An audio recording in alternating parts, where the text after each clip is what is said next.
Hi అండి, మా మిద్దె తోటలో ఉన్న దానిమ్మ చెట్టుకి అయితే ఈసారి 5 దానిమ్మకాయలు వచ్చాయండి. 5 దానిమ్మకాయలలో ఎన్ని అయినాయో ఒకసారి చూపిస్తాను, తెంపుతాను. వచ్చేసేయండి మరి తొందరగా.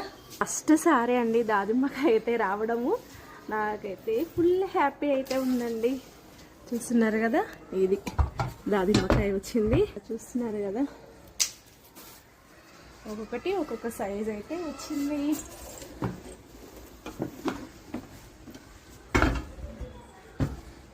ఇంకా అక్కడ కూడా ఉన్నాయి.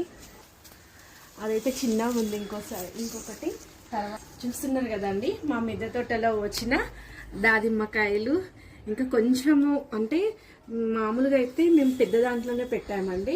మంచి ఫెర్టిలైజర్ ఇచ్చాము, మంచి కాయలు అయితే వచ్చాయి. ఇంకా భూమిలో పెడితే ఇంకా ఎక్కువ కాయలు వస్తాయి. కానీ మనకు సిటీలో భూమి లేదు కాబట్టి ఇలానే తొట్లల్లో పెట్టుకొని ఈ విధంగా సేంద్రియ పద్ధతిలో పండించుకొని ఈ విధంగా